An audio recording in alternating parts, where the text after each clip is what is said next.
खुलुमबाय स्टुडिअ दं आं राजीव बसुमतारी आरो बे समाव राजखान्थिनि गेजेराव एबा बे मोनसे राजखान्थिजों आरो गुबुन मोनसे राजखान्थिजों गोबां प्रपागान्डा खालामनायखौ नोंथांमोना नुबोगासिनो दं। दा बेफोरबायदि गोबां प्रपागान्डा सोलिबाय थायो राजखान्थिफोरनि गेजेराव एबा राजखान्थिफोरनि दैदेनगिरिफोरनि गेजेराव आरो बेनि गेजेरावनो मोनसे सोंथि खालामनानै जोंनि खौरांनिफ्राय सोंथि खालामनानै फिननाय मोनदों जों बिथां माखन सरगियारि बिथांनिफ्राय बिथाङा खननै बिपिएफ राजखान्थि दोलोनि बिजाथिखौ फेजेननानै उदां बिजाथि जानानै बिथाङा देरहादोंमोन आरो बिथाङा जाबाय माखन सरगियारि। गुबुन गुबुन राजखान्थिनि दैदेनगिरिफ्रा इउपिपिएल राजखान्थि दोलोआव प्रमद बर'नि दैदेननाय राजखान्थि दोलोआव रनजित बसुमतारी बिथांमोननि दैदेननाय राजखान्थि दोलोआव रोनगोरा नार्जारी बिथांमोननि दैदेननाय इउपिपिएल राजखान्थि दोलोआव जुदि जगदान जाफैबा एबा जयनिं जाफैयोब्ला सेवनानै थायो गोदोनानै थाहैनानै गोबां ससियेल मिडियानि गेजेरजों आरो गोबां खौरांनि गेजेरजों बेरेखा दोलो एबा बेरेखा हानजानि जा दैदेनगिरिफ्रा अजद दैखाङो। बेखायनो फोरमायदों दि राजखान्थिफोरनि एबा राजखान्थि दैदेनगिरिफोरनि गेजेराव गुबुना गुबुनखौ प्रपागान्डा खालामलायनाया गोबां सोलिबाय थायो। बेखौ लानानै फिननाय होदों माखन सरगियारि बिथाङा थारैनो इउपिपिएल राजखान्थि दोलोआव दैदेनगिरिफ्रा जयनिं जाफैयोबा गोदोसोना थायो नामा सेवनानै थायो नामा बेबायदि गोबां माने नोंथांमोना खौरां मोनबोगासिनो। दा बेखौ लानानै बिथाङा नाकस खालामदों बिथाङा गनायाखै इउपिपिएल राजखान्थि दोलोआव फैयोब्ला सेवनानै थाया आरो सासे दैदेनगिरिया मोनसे राजखान्थि दोलोआव थिका मावनो फाया रायजोनि समाजनि ओनसोलनि जौगानाय खामानि मावनोसो जगदान जाफैयो। बेखौ लानानै रोखा फोरमायदों इउपिपिएल राजखान्थि दोलोआव फैयोब्ला समाजनि खामानि मावनो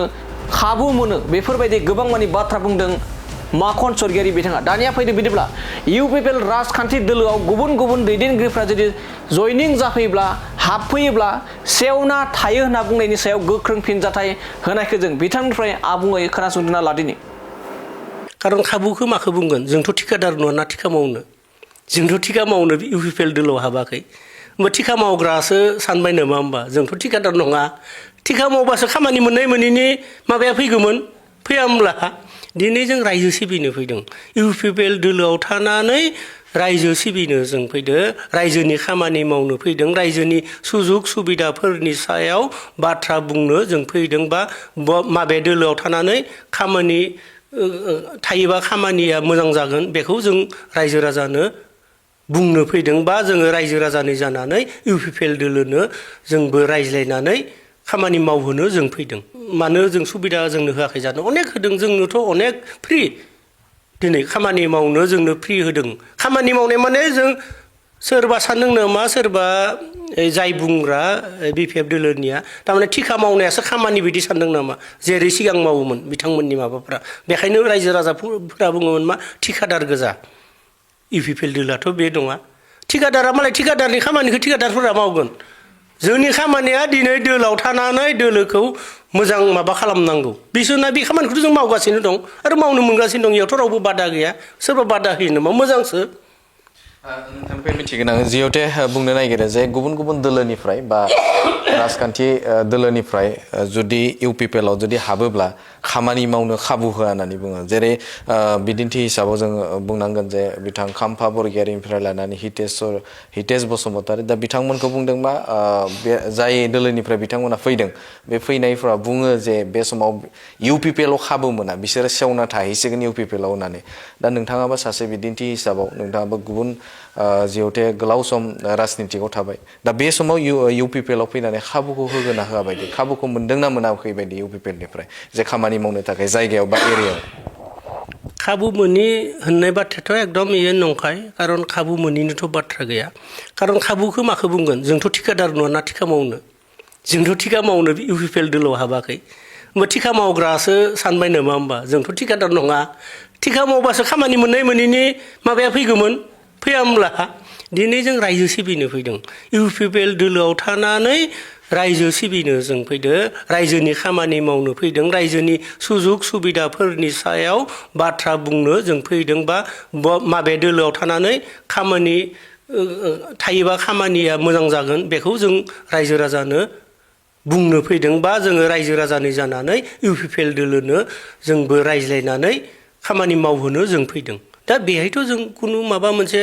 सोरखौबा बन्सिथ' खालामनाय होननायथ' बाथ्रा फैयाखै बन्सिथ' जानाय जायैनि बाथ्राया आं बुंनाय बादिनो थिखादारनि गेजेरावसो फैगोन बेफोरो बाथ्राया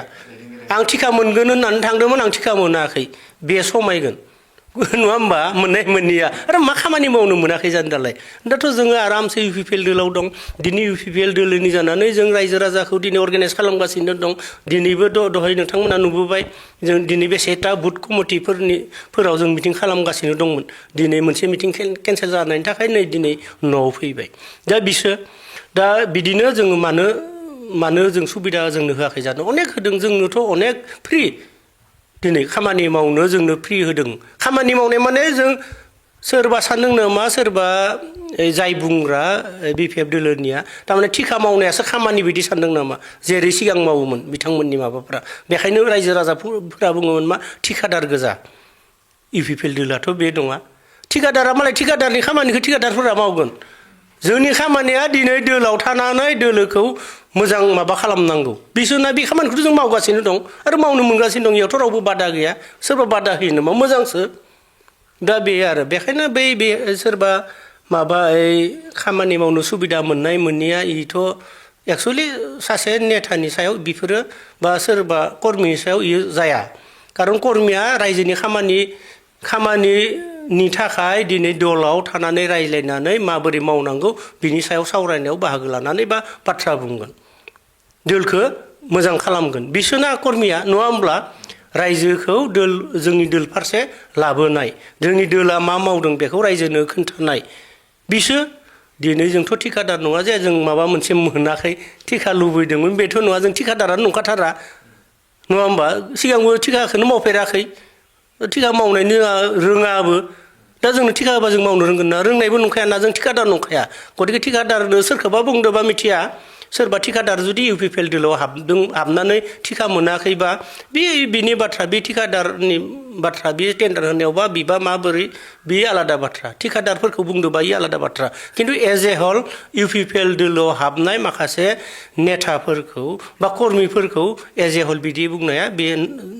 जाया आरो बिदि बाथ्राया समाया खारन बिदि बाथ्रा बुंनाय लोगो जोंहा अब्ला थिखादारनिसो दोल नामा बुंग्राफोरालाय थिखा मावनोसो UPPL दोलोआव हाबगोन नामा बिसोरलाय ओरै जाया होमबा सोरबा थिखा मावनो फैदोंबा थिखानि लाइनाव नों माव जेब्ला थिखा टेन्डार जागोन बेयाव टेन्डार मोनगोन बिसोर बिनि रायजोनि खामानि दलनि जानानै दलाव हाबदोंबा बा रायजोनि खामानि माव दाथ' मावगासिनो दं जोङो नङाब्ला नैबे आरो बेखायनो बेफोर बाथ्रानि सायाव खुनु माबा गैया आरो बुजिथावना बा साननांगौबो दं होननानै आं साना आरो